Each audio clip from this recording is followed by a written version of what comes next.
Everybody, Dan Illman, Ashley Mailloux, taking a look at the DRF race of the day for Sunday, July the 30th. It's the Grade 2 $250,000 Eddie Reed Stakes at Del Mar, carded as race number 9. Let's take a look at this field. Please scan or click the QR code for race of the day access on your mobile devices, which includes free formulator past performances. A little bit of a blast from the past, Ashley, with the 9 count again, making his first start in over 400 days. If he can still run, he's going to be a major factor. I agree. A multiple Grade 1 winner throughout his career, 7 for 17. And I think, Dan, it's an interesting field, top to bottom. I think there are horses in here that have tried to be true milers. They're not. They're going to try a mile and an eighth.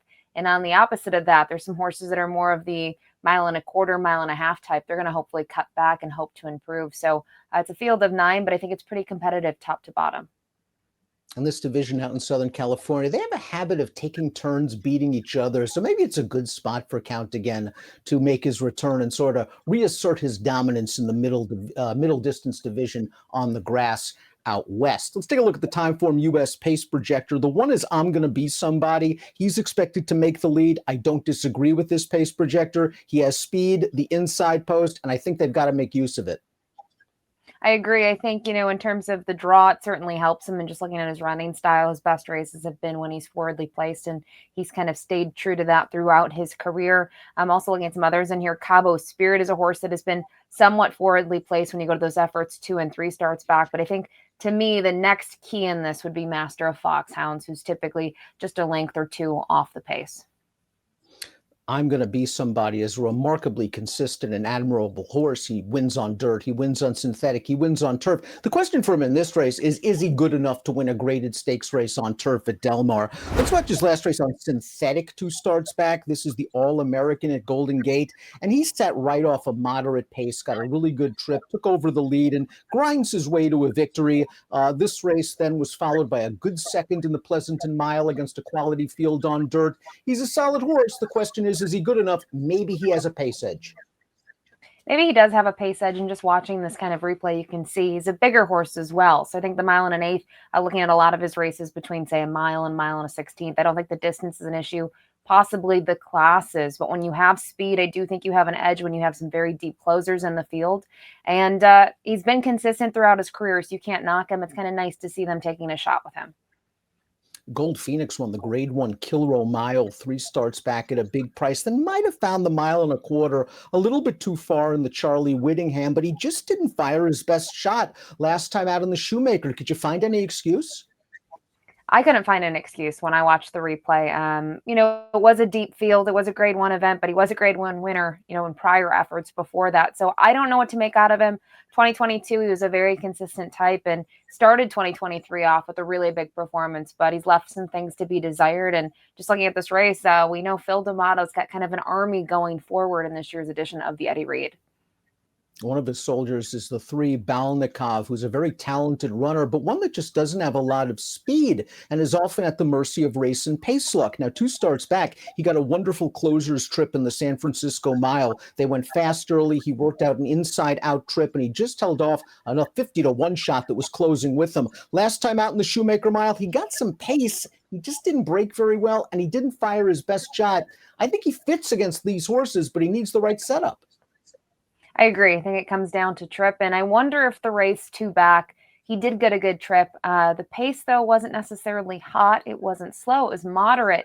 He was able to win. Is that because of the class he faced? I'm not sure. I still think he's probably a horse that, you can take a look at in here, especially when you go back to some of his races in 2022. But sort of like his stablemate we just talked about, a little inconsistent. Master of Foxhounds is another horse going out for Phil D'Amato, and I must admit, he's a nice horse. I'd love to own him. I mean, he runs every single time, and he seems to hit the board. It's just that he doesn't win that often, and because of that, I'm just not a fan of his from a parimutuel standpoint. They're taking the blinkers off. He can be close to the pace, but I do wonder if he's at his best going a little longer.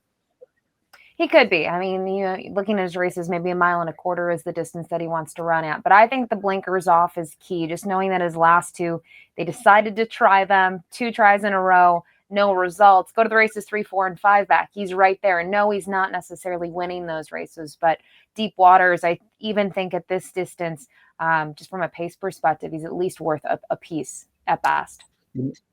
We mentioned in the open that this distance might be a little bit long for some and a little bit short for others, but it's just right for the 5, Dicey Mo Chara. Coming out of a good third-place effort in this race, the San Luis Rey, which was run at 1.5 miles. There was a fast pace set by a runaway. Dicey Mo Chara was on a hard chase. He attacks on the outside. I thought he was very game to finish third. I agree. And just kind of looking at who's going to finish in front of him, Awfully Naughty and Planetario, it flatters this performance knowing that Planetario comes back to win. I know this one disappointed last week at Monmouth Park for Richard Mandela, but I thought overall a very good performance. And this is a horse that I think Leonard Powell has cleverly managed throughout the career. You hear Dicey Mo Chara a lot. Another one that maybe isn't winning all the time, just 4 for 21 in the career. But this is one that I can say on the cutback from 1.5 miles to 1.125 miles, I'm excited to see. And I don't think he's just some one-run closer when they cut him back. I think he's tactical enough that he can adapt to the pace scenario, and he just seems to fit from a class and distance perspective. You mentioned Planetario. That horse, of course, won the San Juan Capistrano with a 97 Beyer, and Dicey Mo Chara was playing that horse's game going long. Cabo Spirit's up next, and last time out in the Shoemaker Mile, I thought Cabo Spirit kind of ran okay. To me, it was like he ran in spots. He ended up finishing in even fifth, but he did finish ahead of Dujour, who came back to win the Wicker the other day with a 98 Beyer. Yeah, I agree. I think it was an okay performance. Actually, I think the run at Keeneland was better. I mean, I know the Maker's Mark Mile wasn't a huge field, but Modern Games was in there up to the mark, and he wasn't too far behind them. The winner in there, Ches Pierre, ended up being clear by 3.5. I think that kind of flatters that performance from Cabo Spirit, even though he didn't break into the top 3. It's been a little bit since he's been into the winner's circle, and you look at the last time he was able to win was actually at the 1.125 miles distance. And you mentioned his tactical speed in the open. He has a good amount of it, and he should be sitting a very nice trip when the field passes the half-mile pole. Handy Dandy makes his second start off a lengthy layoff for trainer Peter Miller, who prepped this one on the dirt at Los Alamitos. I thought he looked good winning. Now he's going to prove he's ready for this big jump up in class as he switches back to the lawn. He is going to have to prove himself. I think looking at some of his races, though, he hasn't taken a ton of respect in a few of them, and he's probably outran his odds, especially in the Grade 1 Hollywood Derby when you go back to that back in December. He ended up finishing 4th. He only missed by 2 lengths in that race. I wonder in terms of trip if he's one, too, that maybe he won't be too far off of it early on. I also like that actually last time out to kind of start him off on the year. They put him in a spot where they thought he could win, even though it was on the dirt, just to kind of start his 4-year-old campaign on the right foot.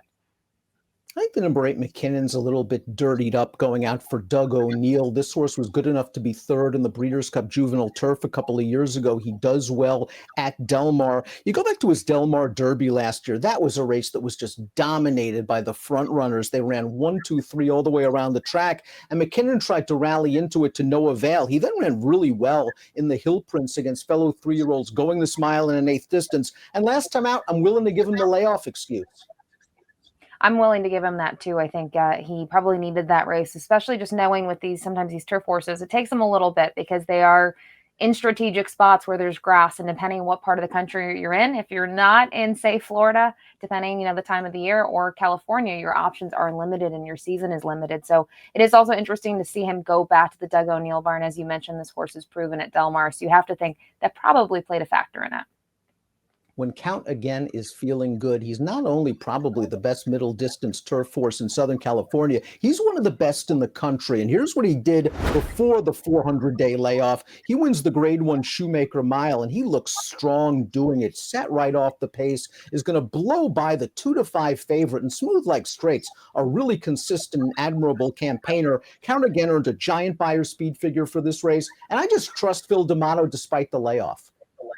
I do too. I mean, his numbers for lengthy layoffs are strong to begin with, but you look at this horse's talent. I know he's an 8-year-old now, but very proven on the racetrack. That performance was impressive. I know we just showed the stretch run. He did get the pace setup that he needed because early on he was at the back of the pack. I guess my thing is, I look at this field, depending what the pace is, he's still going to need a little bit of pace to run at, but maybe with the outside draw, depending if there's anyone that goes, he can get a good position. And hopefully with some other horses that are deep closers, he's not at the back of the pack early. Before we take a look at our top selections, please click the subscribe button on the Daily Racing Form YouTube channel for the latest DRF videos. It's top pick time for our Sunday race of the day. Another good betting affair at Del Mar. I think Count Again's the horse to beat. I really want to use him, but he's probably going to be relatively short off the layoff. So I'm hoping that maybe I'm going to be somebody can steal out to an easy early lead. He has to improve. I need double-digit odds. I like your pick, Dicey Mochara. I think he's going to sit a good trip. I think it came down to trip for me, and I'm just very curious about Dicey Mochara going to a mile and an eighth. I agree. I think on paper, if you went to the last couple efforts, Count Again is probably the class of the field, but those efforts are so long ago that with him now being an 8-year-old, I think he finds himself in a decent field to make his return to the races, but I just don't know if it's going to work out for him. And you said the price is probably too short to endorse in the top spot. So I went Dicey Mochara. I think, it is an interesting race top to bottom. I can see people, having different opinions in this field. Ashley's going 5, 9, 4, and 2. I'm going 1, 9, 4, and 5. We'll see what we get from the classy Count Again as he returns from over a year layoff in Sunday's DRF Race of the Day.